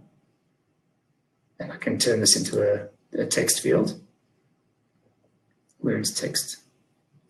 My eyes are beginning to boggle. And similarly for the quantity label, I could take my current year quantity. And that could also just be a text. And I could do what Nick showed. I could take my growth, for example. So here's my sales growth. It's also just a calculation. And I've used that formatting trick where if it's a positive number, it comes with a little arrow. What if I want to take it? I'll just do one more step. Let's say I want to, arbitrarily, I want to put a pie graph underneath here. Okay, well, what is my pie going to look like? Well, a pie is also a single mark, so I don't have to worry about all that make point with the fields. I just have to know where do I want to put it. So I want to put it underneath here. Okay, so I'm going to go down a little bit, but I'm going to go the same offset. So I'm going to go, remember that's 0, 0. So I'm going to go down and across. So let's put it in. And there it is. And all I need to do is change that into a pie and decide what I would like to put there. So I'm going to take my current year sales, and I'm going to take, let's say, my category on color, and I'm going to crank up the size. Or let's put something else on size. And I've got sort of a little multi-graph KPI. I mean, maybe I'm getting a little bit ambitious calling it a KPI, but I think the idea being that now we are grouping together, and notice that it's zoomable. So it becomes kind of an element. And let me show you the finished element. So this is what I created. It's very similar. It's not very beautiful in terms of colors and everything, but there we go. This is like now a single element on a dashboard. Sorry, where have I gone? This is the dashboard. Let's just change the container size. If I change the container size, it will just sort of scale. But this is one element. This is just one piece. And all those different pieces are, their position is just defined by the fact that I've used spatial objects to define them. So it does seem like quite a lot of work in a way, quite a lot of understanding and effort to get it to work. But once it's done, once you've kind of cracked it and you've got the, let's call it the pattern or the template, then you can very easily extend it, just sort of copying and adjusting formulas ever so slightly. And in the end, you can come up with a single sheet which has got a whole load of information on. So here we've got that kind of, multi-graph KPI view of 2 measures, but I could just keep adding additional measures. So just to kind of show you quickly before wrapping up, was the inspiration. So this one that I'm putting on the screen now was the one done by Adam McCann. And you can see the idea is exactly the same. You can zoom this thing in and out. You'll notice as I zoom his in, the rest of the world begins to appear, and there are sort of limits to how well his one actually zooms.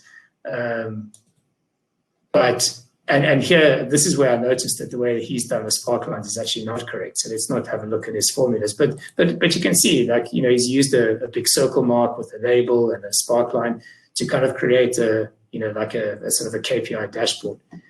Some other cool stuff that he's done was this one. Same idea. So this is a single sheet. There's not 4 different containers here. This is a single sheet. And he's created 4 different views using spatial objects. But he's used another clever trick here, where you can click on a part of the view, and he's used the parameter action to enable that, and some sort of clever filtering. But because it hides the other 3 pieces, the map just kind of rescales to highlight the piece that you're clicking on. So it gives the impression that you're zooming in and out of different parts of the dashboard. So there's a lot of different kind of interesting and fun things you can do. Kind of to loop back to the comment that I made early on about, every single thing that Nick showed us in his presentation, I can see myself using it tomorrow. Like I'll go and retrofit, real customer dashboards to make them better, to make them more efficient, to make them prettier. Whether or not I'm actually convinced that what we're doing here is really on a good track, I'm not 100% sure yet. I do kind of quite like the idea of being able to build this kind of single, let's not call it a single view KPI. It's like a single view multi KPI or all these other kinds of innovations. I do kind of worry that there are some limitations around the way things kind of space apart as you zoom in and out, and how confusing the calculations might be.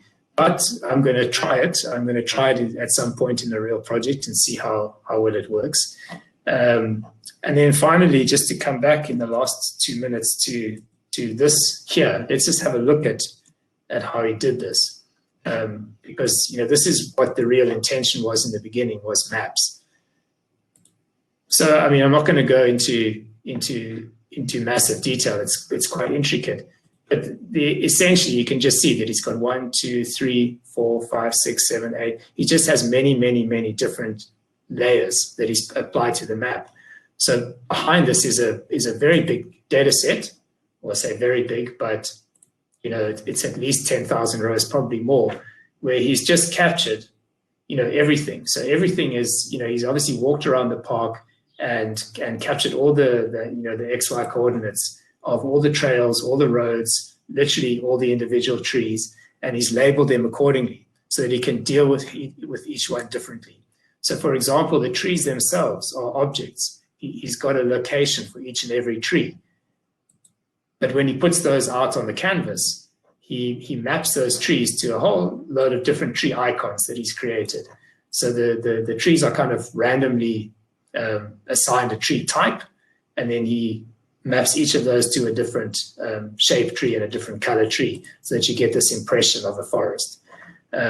Similarly, the roads themselves are a bunch of XY coordinates that he's just kind of rendering as spatial objects. So if we come back to here, we can click on any one of these and actually highlight it. These are lines, but basically it's just layer upon layer upon layer, on a single map. And that's the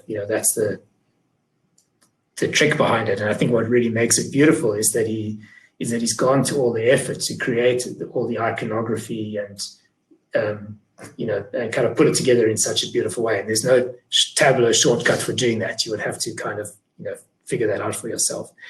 Okay, so that was almost 40 minutes. I think it's enough. And I really wanted to be clearer and more systematic. And I feel like even I'm not sure I would have completely understood myself going into how to draw in free form on a canvas using map layers. But later on I can certainly share the workbook and kind of maybe try to answer any questions. Let me put this is the link to the YouTube video that you can watch, Andy McCann, and he, it's like an hour and a half or something, and he goes through all of this. Okay, any comments or questions? Well, Mark, I think unanimous that everybody is kind of mind blown with what you've just shown us. Really, I don't have much to say. I think the penny dropped, and I probably won't sleep tonight because this will be going through my mind a whole lot. But like you said, I think even now that it seems kind of intimidating. I mean, it's really intimidating to me. I'm not going to lie. I think once you do it yourself and it starts slowly unraveling how it actually works, I think everybody can see how amazingly powerful it can be. So, it's amazing. Yeah, it's and I think that's the part that maybe if I could have got it across a little bit better, is to go like formula, schmormula. That's really not the point. All you really have to understand is that if you can tell Tableau where to put a point, it will put that point there, and you can change that point to any mark type. That's all you really need to know. And everything after that is well, also confusing. Okay, let me stop talking. I would just add to it, Mark. I mean, I've obviously seen the Adam McCann video, and I've seen now obviously what you've gone through, and I think the way that you broke it down more from the point of view of kind of what you've seen and learned, and then how you've applied it and gone about it, I thought was really, really cool. Because I mean, I've seen it, but I haven't tried any of it. So what I like is the fact that you've kind of obviously then experimented around and have seen where the challenges are. You've worked out that his spark lines were wrong, as we were talking about this morning. And I think it's one of those that it's kind of, I know the first time I saw anything about like data densification or kind of wrapping things up in bins so you get kind of points and you can draw this and do that and kind of all the rest of it. Your head kind of explodes when you first look at it. Even further back than that, when looking at sort of custom map backgrounds and the idea of the things that you could do over the top of that. There's been lots of comments about Tableau being a drawing tool for data, and I think it's kind of exactly how it is. The key with all of it is, like all of this stuff that you do, it's kind of it will have applications. It's knowing the right place to use it and when it makes sense. But the possibilities it opens up are just endless. I mean, it's absolutely. What I like about it is just that you don't get. Now more than ever, you shouldn't be constrained about, well, we just want to see this and this must be in that corner and what you want to do. It's almost, you can get away from that entirely when you're discussing requirements or what you're going to build. It's like, well, just dream big. What do you want? Let's see if we can do it. I think you're right to an extent, and I think one of the comments I made early on was about suddenly feeling old, irrelevant, and inadequate. I mean, that's a bit harsh on myself, but was, we may never get the opportunity to do this cool stuff as consultants who implement ideas, implement things for customers. And that's where you get the real practice. So one has to really look around for opportunities to do that. But I mean, look at this. This is this Adam McCann, and it really has inspired me to spend more time on Tableau Public. And the wonderful thing being that you can just download these workbooks and pick them apart and figure out what he's doing. And to be fair, the ones that involve a lot of outside preparation, like for example the map, where you've got to spend a lot of time creating iconography, and fair enough, I love that, and I think Nick, you're very, very strong on the beauty sort of visualization side. But I'm sort of fascinated by the use of calculations. The things you can do without having to, because I'm not as creative when it comes to kind of colors and graphics and things like that. But it's fascinating, absolutely fascinating. Awesome stuff. Thanks, Mark. That's me. You're welcome. Sure. Thank you very much. I don't know if anybody else wants to say something. I know we've taken up quite a lot of time, but I think this was definitely worth it. It was very good content, and that you did make a recording, right? Oh no, I'm supposed to press. Yeah, no, I've done it. It's yeah, no, it's been recording. Yes, If anyone wants to run through, they can just give me a Zoom or a Teams call sometime. If I'm not too busy, we can have another look. So yeah, you're welcome. Sure. I think this has been a great session.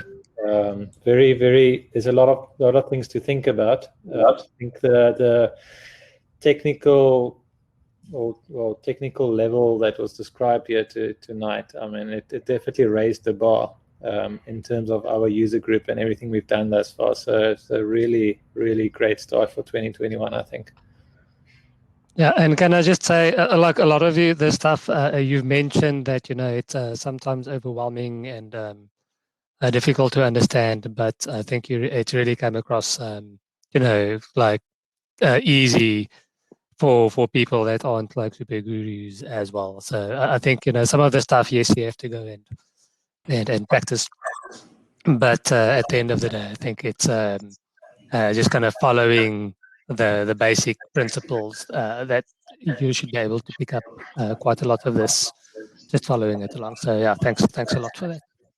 And especially the maps, like it's something that I've always avoided. And so that's something that I'll definitely start investigating as well. Yeah.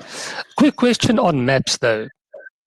So I have an issue with maps on our Tableau server where it's just super slow, especially when it like renders and that sort of thing. Using these techniques, especially if you're not really going to see the countries or anything like that, will that slow it down, or have you seen any sort of performance hit when you use maps in this fashion? Yeah, okay, it's a good question, and I mean, it's the one thing I maybe could just quickly show you would be that let's just go to, this is, like I said, this is on a map, and if you zoom out far enough, then eventually you start seeing, I don't know if I've got to go, the continents appearing. But I think the reason that they don't is because, and this might help. If I go background maps, if I go map layers, I think what you can do is, if you don't want the map to appear, is you can wash out to, in other words, you can just kind of map out. But another option you can do is to say background maps, none. And then what it just puts a normal coordinate system there. So now it's not loading any map from any map server. And what you could do is you could just hide the headers, and you could hide the grid lines and whatever, and then you would end up with and in a way it's much easier to understand, because if you don't hide the headers, then you can actually kind of understand your remember I was saying plus 0.73 and what is he on? But now you can kind of understand my coordinate system. Everything started at 0, and here was my 1, and here, this is why I added 1, because I wanted to go from 1 to 2. So this was 0.73, but this was 1.73. That's my starting off point, because it's kind of in the middle of that. So now you can actually see your coordinate system, and it makes more sense. So unless there's a real reason to have a map, then you could just say, okay, let's not have a map. The difference is that this doesn't zoom. Like if I'm rolling my mouse wheel, it's not zooming in or out. But that doesn't matter. Like you're going to fit this in anyway. You're going to define it by how much space you have in your still resize, depending on how much real estate you get. Pretty cool. So that was my concern when using this is it's just super slow when maps are. But if you can remove the map off of the canvas, then you should be fine. Yeah. Okay, I think that should solve it. Cool. No worries.